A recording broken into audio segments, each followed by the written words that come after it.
Hi, I'm Charles Band, and welcome to the 5th edition of Full Moon's Video Zone. We've been getting a tremendous response to these behind-the-scenes video magazines, and at the annual VSDA Video Convention in Las Vegas, we discovered just how much the retailers liked our product. Video store owners from all over the country came to check out the latest titles, and Full Moon made an especially strong showing at the Paramount booth. We had long lines for autographs from Transfer 2's Tim Thomerson, and a large turnout for Full Moon Madness, an event where we introduced our special collector's merchandise and unique promotions. We also announced our Full Moon films coming out later this year. First is DOLLMAN, directed by Cyborg's Albert Pune, who shrinks Tim Thomerson down to 13 inches. Tim plays Brick Bardo, a cop from another planet who ends up on Earth with a bad attitude, especially because he's landed in the Bronx. Then there's Netherworld, which PUPPETMASTER's David Schmuller has just finished shooting on location in New Orleans. Netherworld stars 21 Jump Street's Michael Benedetti as a young man who inherits a plantation filled with voodoo. We've currently completed production on Dangerous Toys, which has a group of evil playthings. A town is replaced with alien duplicates and seed people, while Jeffrey Combs stars as a magical avenger and Dr. Mordred. We've especially written Bad Channels to feature the hottest bands from our new Moonstone record label, as an intergalactic disc jockey puts on his version of MTV. Later in this video zone, you'll see a segment on our new limited edition Puppet Master model kits. Since we've gotten hundreds of letters asking for them, I commissioned a very talented makeup artist named Greg Aronowitz to sculpt the puppets from Dave Allen's originals. As you'll see, Greg did an incredible job. Because the Puppet Master series is amongst our most popular films, I'm expecting these models to quickly become unique collector's items. You know, there's always a lot of great things happening here at Full Moon, from our fan club to our trading cards, CDs, and comic books, but it's always the response from our fans and video retailers that keep us going. So keep on writing to Full Moon with your ideas and suggestions, and I'll see you on the next Video Zone.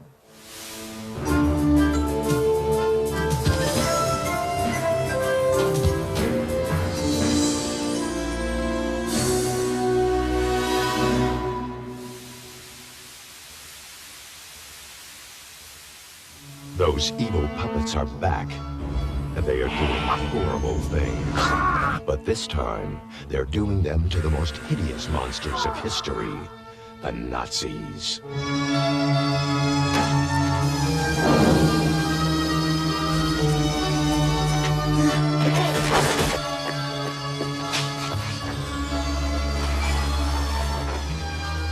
No mercy, my friends.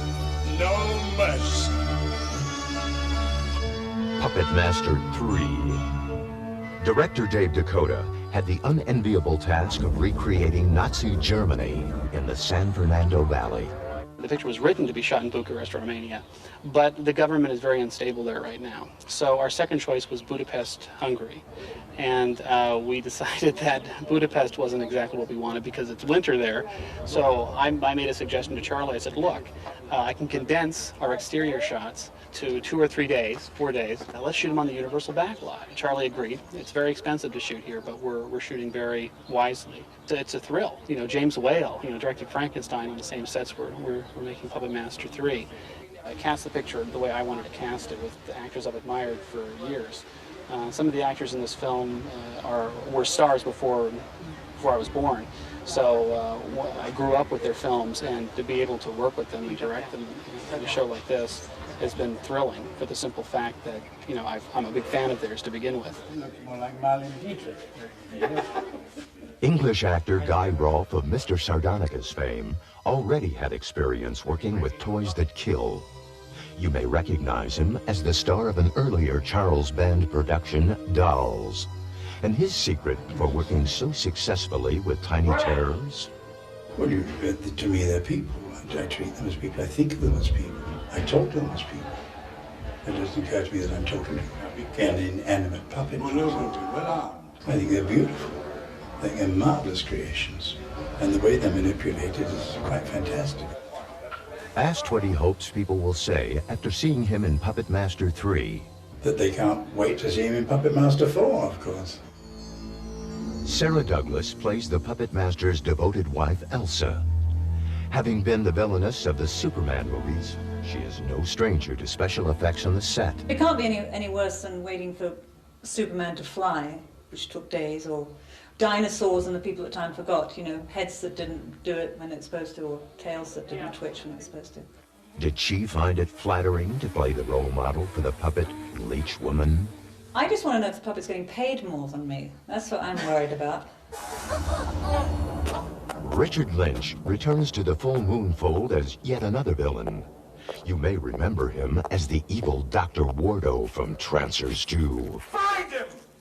What is his villainous formula? Well, I try to bring a certain amount of intelligence to them and a certain amount of vulnerability to them, too, you know. I try to find some depth in the character and not to play the heavy right on the money, but to make him a human being. You know, it's not easy to play the heavy. You gotta know how to handle it. I have an obligation to expose the dissident and to silence him. Here we go, settle, and action. Another classic heavy is Walter Gotell's, who we've seen before as 007's Russian counterpart in countless James Bond films. He reveals the secret to playing a good bad guy. This is not enough, Doctor. It's not to utterly dehumanize him, but then also show that he is incapable of being what I call a considerate human being. Now I don't want any more excuses for humiliation to me. I'd rather have you two shot than be disgraced in Marshal Goering's eyes once again. Now, if you will excuse me, I have a top-level meeting. What does his character, General Mueller, feel about the puppets? Especially his nemesis, Six-Shooter. Utter amazement. What is this joke?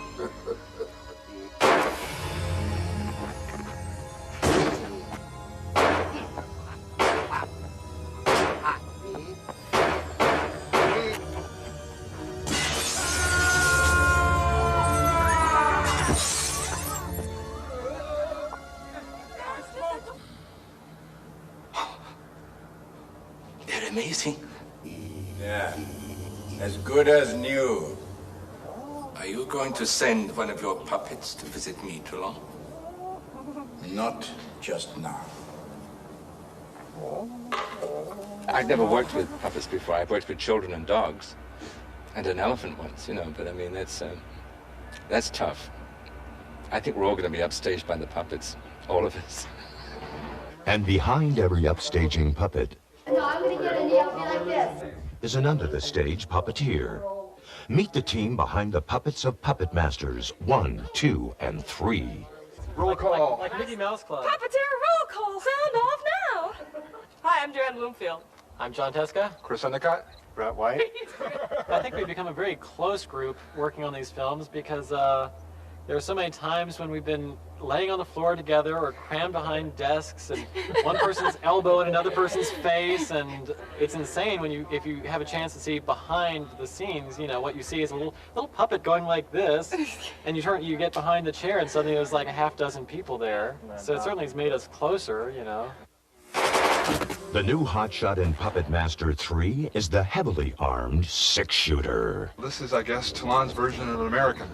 And he's not very keen on Nazis or Hitler. And he has this guy do battle with Adolf Hitler, a little puppet that he made. In the story, he works with TOULON'S magical formula. But for us, he's a rod puppet, or he's a stop-motion animation puppet, or he's a cable control puppet. This guy is a rod puppet.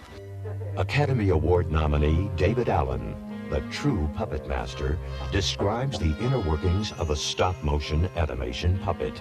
And this is the armature for the Six-Shooter character. Not quite complete, as you see. There's no arms on it yet. This armature will be placed, actually this way, into the mold. The mold will be closed up. Around the armature, a liquid foam rubber is injected inside. And then after that gels, like a cake, we put it in the oven and we bake it for several hours. The mold is parted, and then you have the vulcanized foam rubber with the armature embedded inside. The cable puppet for Six-Shooter uses 420 feet of cable. When you add to that the Teflon lining and housings, you have thousands of feet of material to run one complicated six-armed puppet. One of our main concerns was having a cable-operated puppet that would work as lifelike as possible. And what we were able to do was build a slave system from the puppet to the puppeteer himself. And what that would allow the puppeteer to do was get the most lifelike movement as possible. Because as the puppeteer moved his arms, one set, he would have the six-shooter puppet mimic this exactly. Puppets are the easy stuff. Trying to tell a story is the tough part. Be careful what you say. My friends are very sensitive. You don't know where, and you don't know when. But full moon promises that you'll see these puppets again.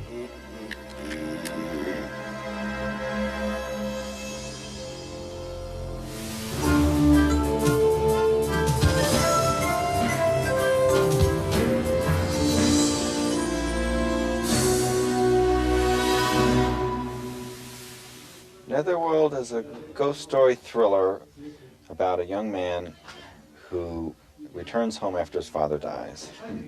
He's inherited his father's estate, and he receives instructions from his father to try to bring his father back alive from the dead. And in doing so, he finds out that his father is tricking him. Michael Bendetti is from 21 Jump Street, and this is his first feature.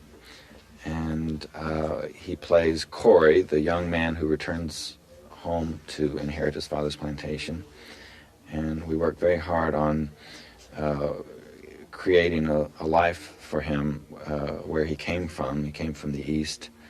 And although he had not grown up with his father on this plantation, he still has the formality and the sort of the coldness. The netherworld is a state of mind, and the challenge as a filmmaker was, how do you create that state of mind? We didn't really want to do a voodoo picture, but we wanted. I borrowed an element from the practice of voodoo, which is the aspect that you can use symbolism to bring back someone from the dead. But I wanted to create another mythology. So I created a sort of a coven of people who, in some fashion or another, were worshippers of birds. I think the sort of the mystical part of life interests me, rather than the supernatural, although it sometimes is just easier to pull off if it's a supernatural setting. Just the unknown, the secrets of that we don't know about in life, that is what is mystical to me. I wrote a part for myself in this movie. I play Billy Chicago, and he's the bartender who spins the bottle on the tip of his finger like this. And I can't tell you how I do it. A lot of practice.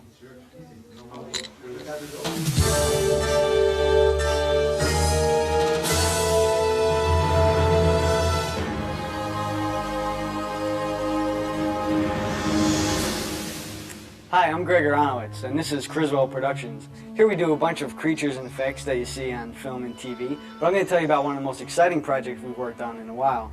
When Charlie Band called me up and asked me if I would sculpt and produce the model kits for the PUPPETMASTER series, I was more than happy to agree. I guess we start out the process by first receiving one of Dave Allen's very cool puppets. This is Blade. After I studied the actual puppet, I watched the movie a couple times to get the personality of each character. Then I decide on my position. This is Pinhead.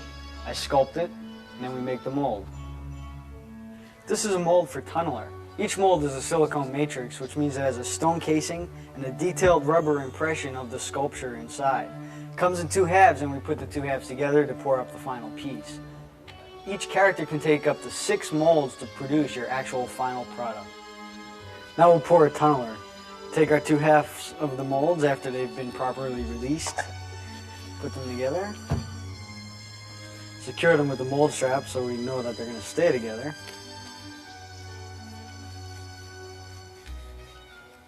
In these cups is a 2-part urethane that your model kit will actually be made out of. What we do is we take them, pour them together, mix them thoroughly, first by changing cups, then by stirring. In a matter of seconds, this will kick and change from liquid form to solid. So when we know it's thoroughly stirred, pour it into our mold. When the plastic cools, we take it out of the mold.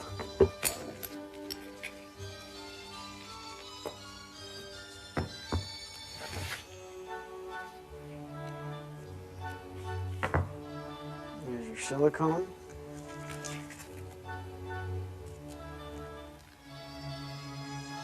This is the actual piece that we send to you.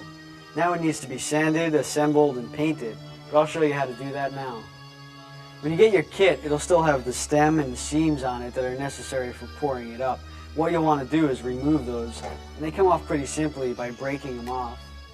And the seams can be cleaned up easily with an X-Acto and cutting them away. You can use some sandpaper just to smooth out the edge. When you have all your seams and stems removed, you'll take the rest of your kit and you'll assemble it. Here's Tunneler almost finished. When he's all together, you'll fill in any holes with the auto body filler, and then you'll prime him. Now he's ready for painting.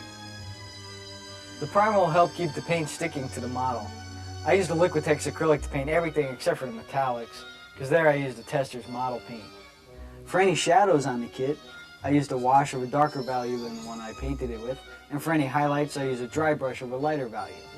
Your finished kit will look like this. They're almost as fun to build as they are to create, so I hope you like it a lot, because we're going to be doing a lot more with Full Moon.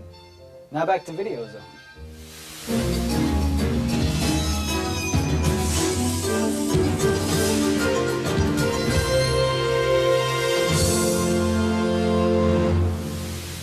On the planet Arcturus, he's the toughest cop around. That's a Kruger blaster, the most powerful handgun in the universe. That's right, fat boy. What do you want, asshole? Nothing. You're just gonna walk away? On the planet Earth, he's 13 inches tall. Oh, fuck! That's about the size of it.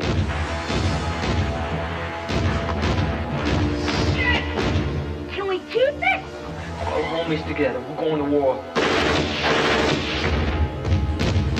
With who? It's the fucking DOLLMAN. Who else?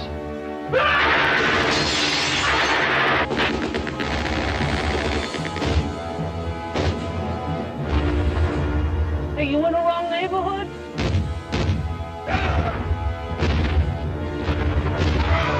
Urban fucking renewal. DOLLMAN. 13 inches with an attitude. Welcome to Arcade, the hottest video game ever. It's got 7 levels of difficulty, graphics that you won't believe, and great joystick action. All you need to play are 2 quarters and your soul. Greg? Stacy, where's Greg? Come on, kids, I got something to show you in the other room. This is Arcade. It's so real, you'll think you're actually in the game board. Enjoy.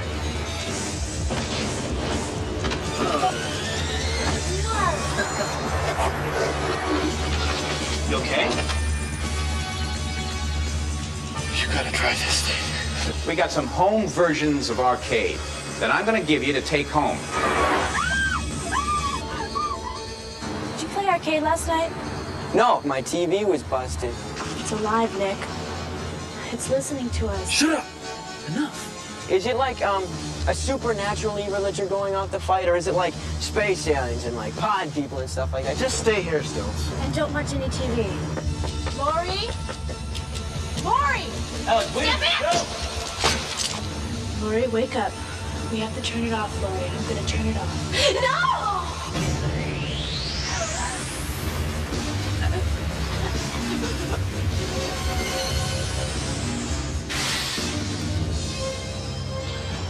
Let's get the hell out of here. Vertigotronics. What? They made Arcade. I mean, it's still a game, isn't it? It's a machine without a soul. If he gets you, you're dead. It's alive there. It's the one changing the rules. Don't play this game. I'd like to, but I don't think that's an option anymore. It's tough being a hero, isn't it? Hold on.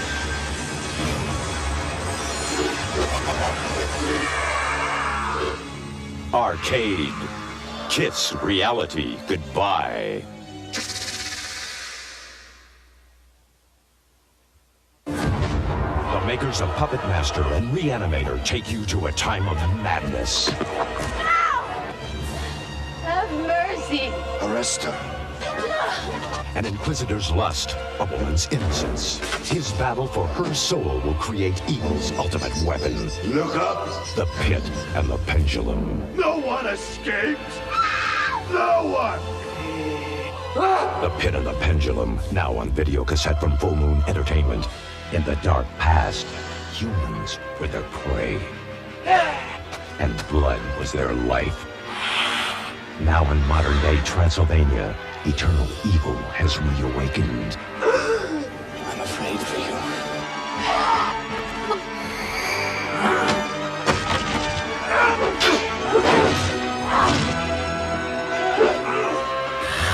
Subspecies, now on video cassette from Full Moon Entertainment.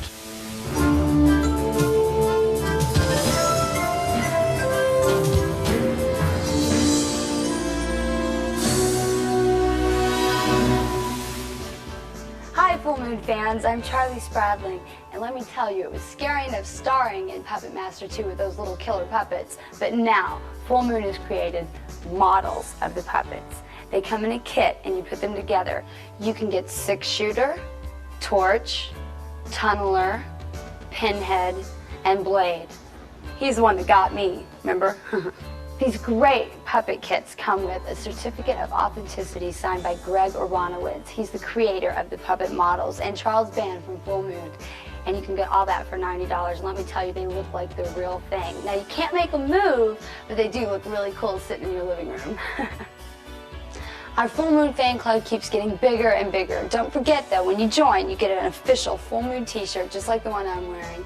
You also get a copy of Moon Flash, which is our quarterly newsletter, and a chance at great collector's items. All that for only $20, and let me tell you, it's a real bargain. When you're at your local record stores, don't forget to pick up Moonstone CDs and tapes. We have scores for movies such as Pendulum, Meridian, starring me, and Puppet Master 1 and 2. Brand new is Subspecies, don't forget to get that one. And coming soon is Netherworld with original songs by Edgar Winters and the music done by John Bon Jovi's keyboardist, David Bryan. I can't wait to hear that one. Rawr!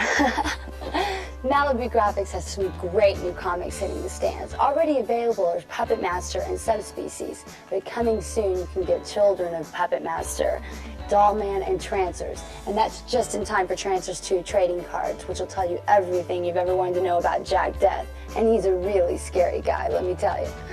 Says he. To get information about our merchandise or joining the Full Moon Fan Club, be sure to call our Full Moon hotline at 1-800-999-9559 or write to Full Moon Entertainment, P.O. Box 526, 8721 Santa Monica Boulevard, West Hollywood, California 90069. So until next time, don't forget to join Full Moon Fan Club and check out our great merchandise. Keep sending me those letters and keep watching Video Zone.